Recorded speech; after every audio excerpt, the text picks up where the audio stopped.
Your bulge.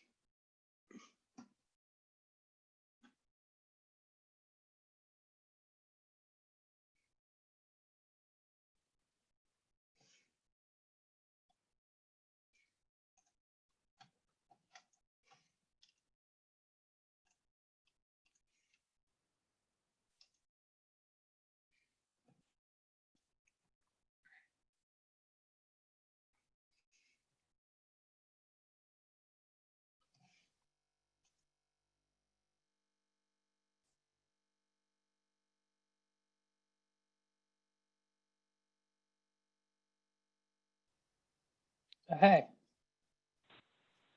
Hey, took me a minute to figure out the links. I got like a couple of them, I think. I think I need to fix some calendar things. how's it going? It's good. It's really hot in Seattle. How about you? Doing okay. It's pretty. Yesterday was actually nice. It's been like raining every other day here. It's just like muggy and gross. I feel like it's a classic East Mm. Coast summer.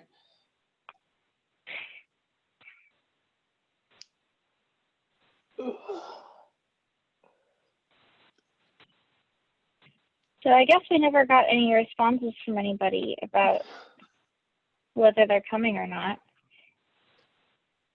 It's possible no one is. It is possible. I mean, we could do a a super short discussion between me and you for posterity. I mean, at that point, we should send out a ping.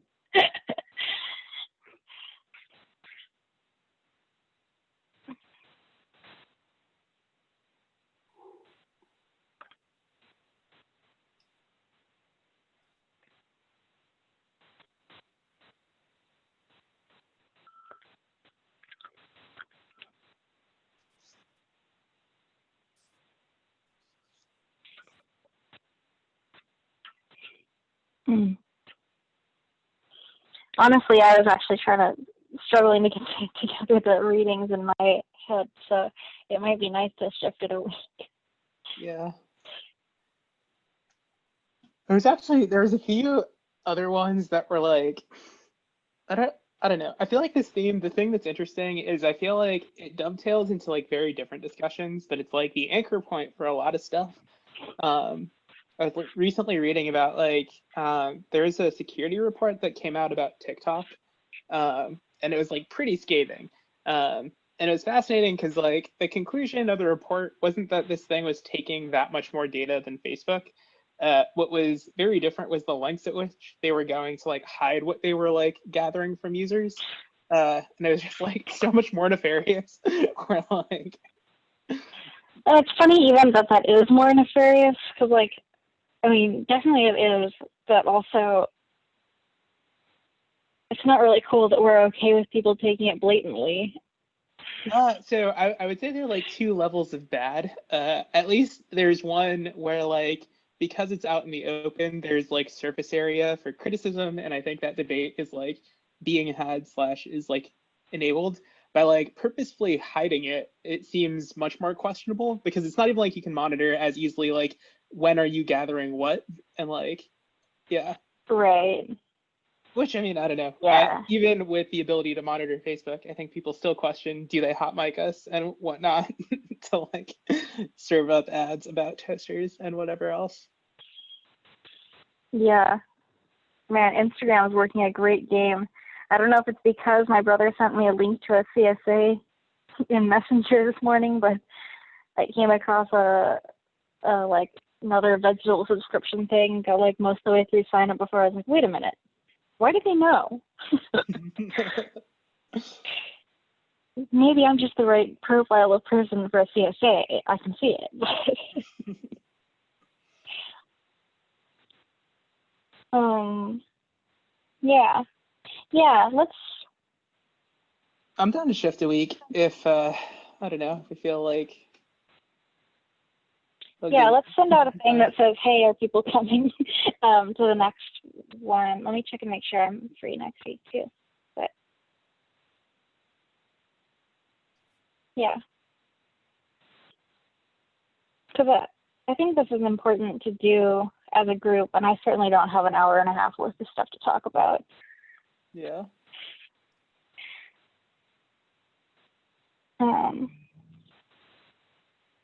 Yeah, I've been wondering if we should do a next semester because engagement's been so low. I know for me at least, and like, granted, this is data point of 1 year. This last few months have been like pretty hectic, just with like product launchy stuff. And so I imagine in the glorious future of 2 months from now, my life will be less crazy. But yeah. Yeah, it does have to ebb and flow. I'm actually finally coming out of I realized today I've been spending the last couple of months, like incidentally at the same time as COVID, but I think unrelated, like trying to get people on board with this project, like had this idea, and then I had to and then we fundraised for it, and then we were like getting all these different people involved, the whole hiring process, and then I was like, oh wait, we don't know how to run an intern program, let me do a series on how to do management. And as of like today, they're planning their first big event based on this whole idea with all these people we hired.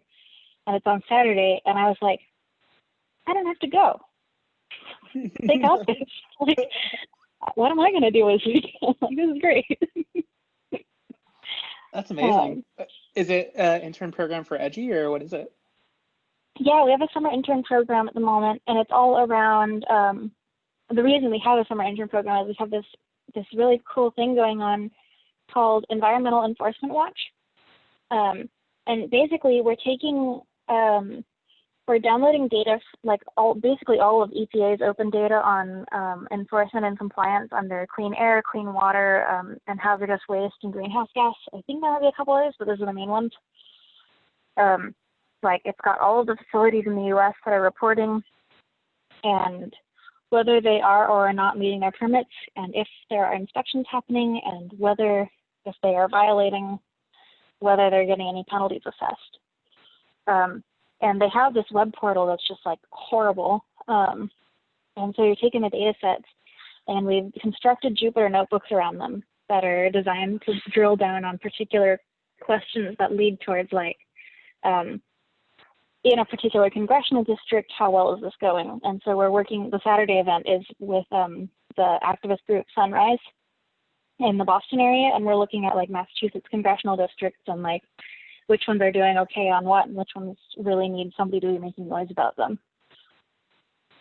And it generates all these cool maps and graphs, and like we have the space for people to talk about what their own personal experience is in that space or with pollution in that area.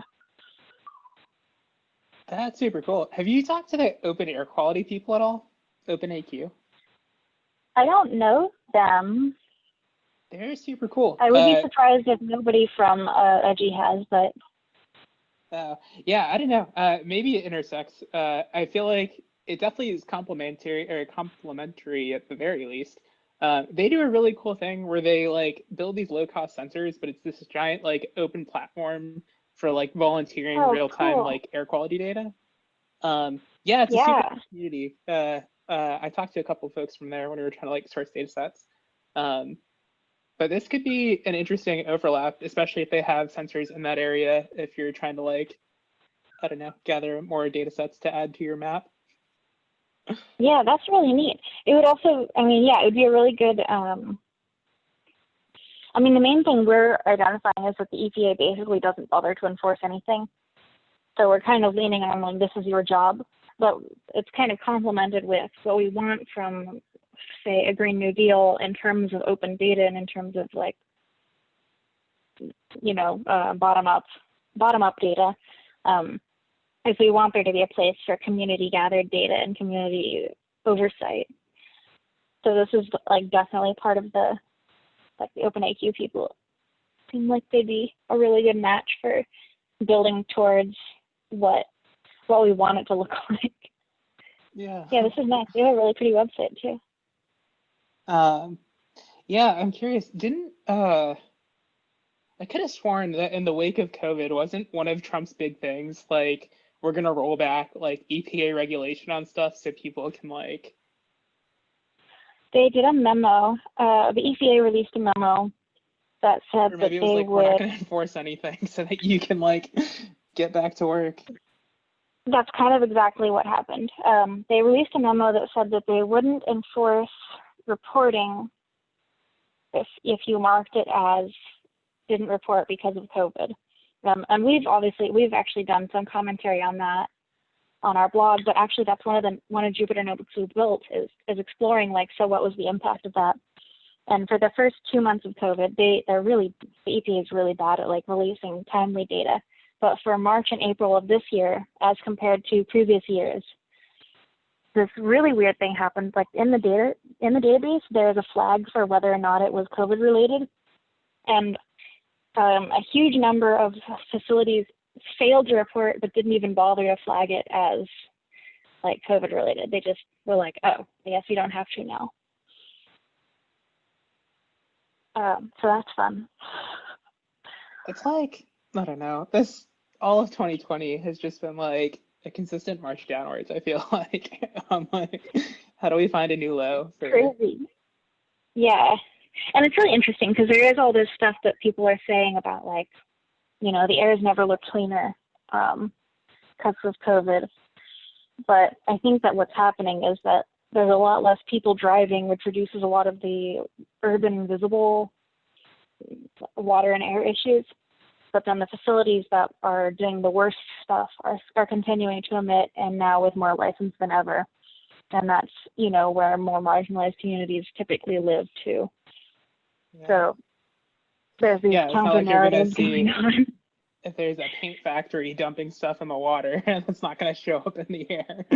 Like... Exactly. Yeah. And exactly.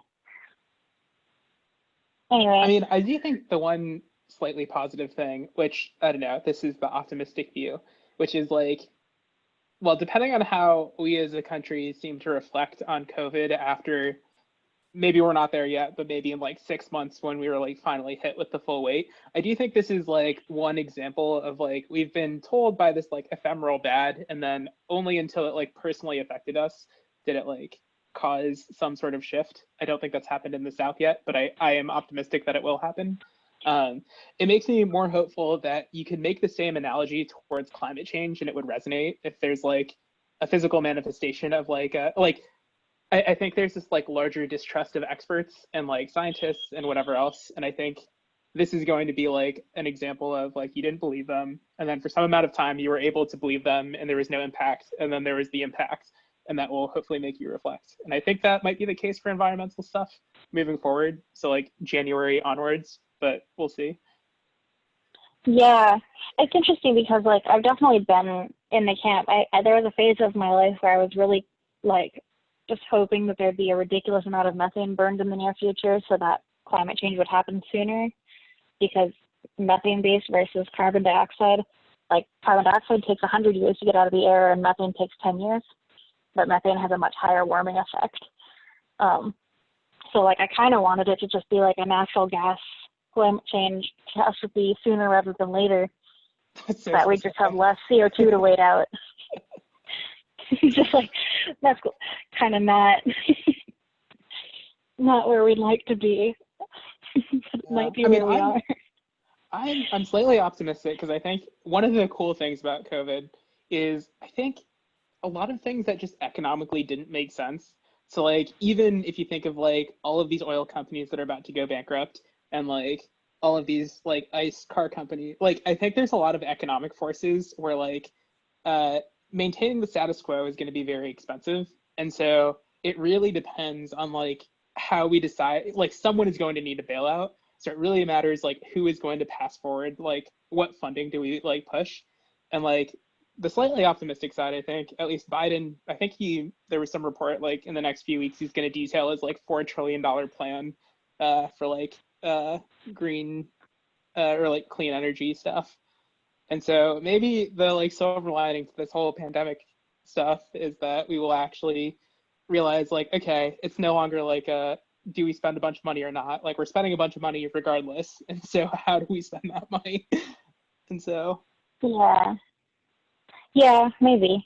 I'm not very optimistic, but you know, we all have good reasons to be jaded. I know right after Brexit passed, I was in England around then, and everybody was like, well, at least this is before the 2016 presidential election in the U.S. I'm sure they'll learn that you actually can have a crazy vote come through, and they'll course correct in time.